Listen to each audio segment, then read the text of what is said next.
Iniciando aqui a terceira parte do nosso mini treinamento de hoje, que foca na experiência da vida espiritual, no estudo da vida espiritual, que é ter a Bíblia como referência para tudo, né?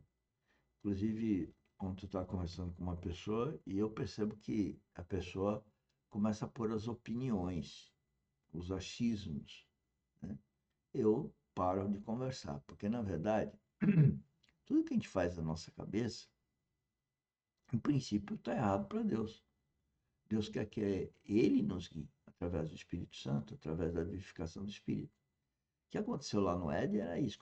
Quando Deus criou o homem, Ele criou o homem com o espírito, com a alma e com o corpo. Só que quando o homem não creu em Deus, quando Deus falou para não comer da árvore do bem e do mal, quando Adão e Eva desobedeceram a Deus, eles cortaram com Deus, eles cortaram esse relacionamento de vida espiritual. Então, nosso espírito passa a estar mortificado, da raça humana, passou a estar mortificado, como diz a própria Bíblia, em delitos e pecados. Só com a vida de Cristo, então, que é possível nascer de novo, vivificar o espírito, né? E passar, através de Cristo, uma vida em Cristo, ressuscitar o nosso espírito e viver em Cristo, e aí, através de Cristo, ter contato com Deus eternamente.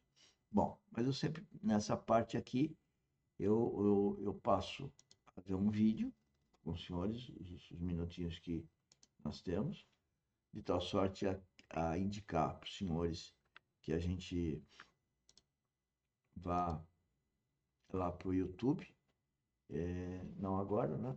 Mas vocês para estudo,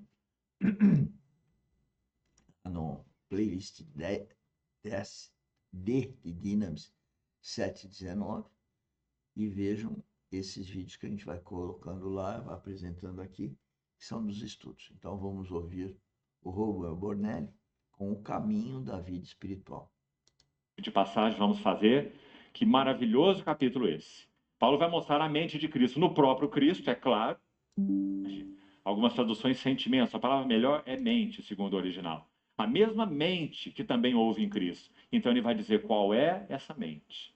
Aquele que a si mesmo esvaziou e aquele que a si mesmo se humilhou.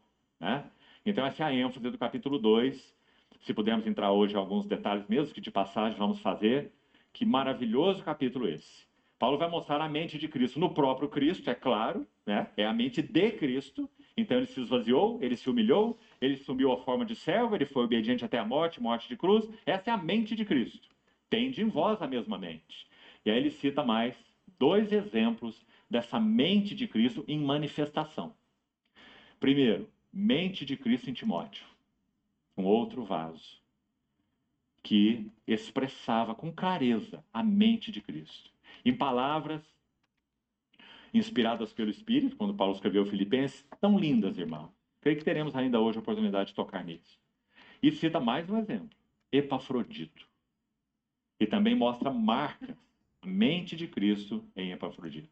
Ora, irmãos, se estamos falando de experiência cristã normal, quantos somos ajudados com esses assuntos? Quantos somos checados? Se a nossa experiência cristã tem sido normal, se tem havido em nós a mesma mente que houve em Cristo, se nós somos do mesmo sentimento, os que se esvaziam, os que se humilham, ninguém nos humilha, porque ninguém pode nos humilhar. A si mesmo se humilhou. Se nós não temos um coração de sermos, de nos depositarmos aos pés do Senhor em humildade, ninguém pode nos humilhar. O soberbo não pode ser humilhado. Nosso Senhor Jesus não foi humilhado pelo seu Pai, não foi esvaziado pelo seu Pai e por ninguém. Ele a si mesmo se humilhou e a si mesmo se esvaziou. Então, o conselho da palavra de Deus, tanto por Tiago quanto por Pedro, para nós, muito semelhante que os dois escrevem nas suas epístolas, é humilhai-vos. É um rogo. Como que dizendo, ninguém pode fazer isso por você. Se você não se humilhar, ninguém vai humilhar você. Pensamos errado, né?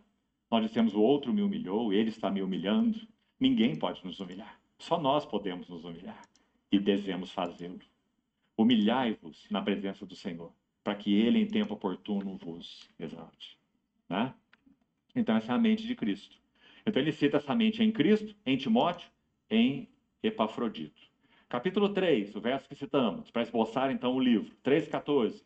Prossigo para o, não um, mas o, artigo definido singular.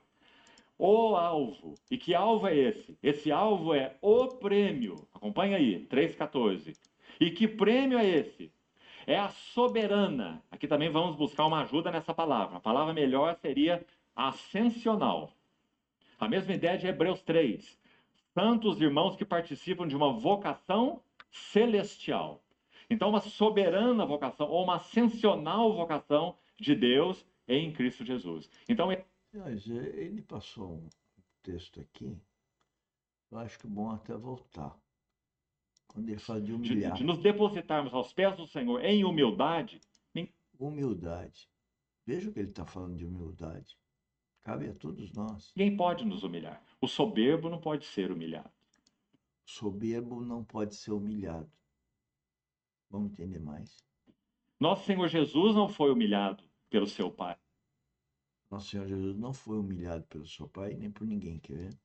Não foi esvaziado pelo seu Pai e por ninguém. Ele a si mesmo se humilhou e a si mesmo se esvaziou. Então, o próprio Jesus Cristo a si mesmo se humilhou, a si mesmo se esvaziou. E nós? Então, o conselho da palavra de Deus, tanto por Tiago quanto por Pedro, para nós, muito semelhante que os dois escrevem nas suas epístolas, é humilhai-vos. É um rogo. Como que dizendo, ninguém pode fazer isso por você. Se você não. Tá vendo? Eu estou tendo uma revelação com essa história de humilhar. Porque eu já ouvi esse vídeo e não tinha percebido isso. Eu estou percebendo agora.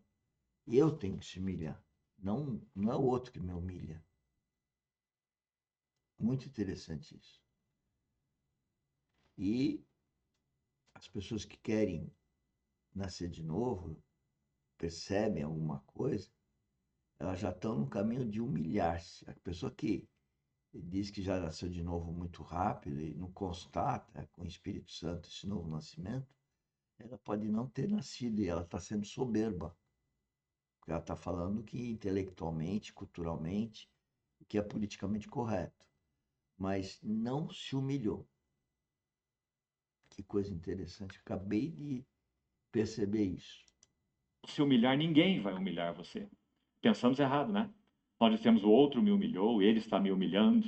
Ninguém pode nos humilhar. Só nós podemos nos humilhar e devemos fazê-lo. Humilhai-vos na presença do Senhor, para que Ele, em tempo oportuno, vos exalte. Né? Então, essa é a mente de Cristo. Então, ele cita essa mente em Cristo, em Timóteo, em Epafrodito. Capítulo 3, o verso que citamos, para esboçar então o livro, 3,14. Prossigo para o, não um, mas o, artigo definido singular. O alvo. E que alvo é esse? Esse alvo é o prêmio. Acompanha aí, 3,14. E que prêmio é esse? É a soberana. Aqui também vamos buscar uma ajuda nessa palavra. A palavra melhor seria ascensional. A mesma ideia de Hebreus 3. Santos irmãos que participam de uma vocação celestial. Então, uma soberana vocação, ou uma ascensional vocação de Deus em Cristo Jesus. Então, esse é o alvo e esse é o prêmio. Então, qual era o alvo de Paulo? Essa atingir a plenitude da vocação ascensional para a qual foi chamado. Então ele diz: para isso eu prossigo e não me distraio. Depois nós vamos ver em que palavras ele colocou isso. Muito interessantes também, nesse contexto do capítulo 3. Por enquanto estamos apenas esboçando o livro. Capítulo 4, finalmente, o verso que nós lemos. Mas amanhã eu vou voltar a essa parte que é muito importante para a gente perceber como é importante a humildade e o objetivo de estar tendo essa carreira ascensional a Cristo, que nós tratamos no sábado às 10 horas, que é a transformação da mente. E como sinto necessidade de repetir isso para nós aqui no treinamento, porque no dia a dia nós temos que nos humilhar em função de todas as circunstâncias, porque isso é semelhante a que Cristo, é o que Cristo fez, melhor, nem é semelhante, e a única forma de a gente ascender na carreira espiritual é tendo humilhar, que é exatamente contrário, né, naquela analogia com o joio e o trigo. O cristão seria o trigo, né? Ele se curva, ele solta a raiz do mundo, ele se humilha, é interior, né? Humilhar não é passar fome, ser mendigo, humilhar é uma coisa interior. Você pode ser mendigo, você pode ficar pedindo dinheiro no sinal, mas isso não se trata de ser humilde, isso se trata de, talvez, de uma arrogância, achar que os outros têm que dar dinheiro pra gente, porque a gente está passando fome, ou coisa disso, assim como saúde e outras coisas. Bom, senhores, vamos parar por aqui, senão não pode falar. Tchau, tchau. Até amanhã, às 6 horas da manhã. Tchau, tchau.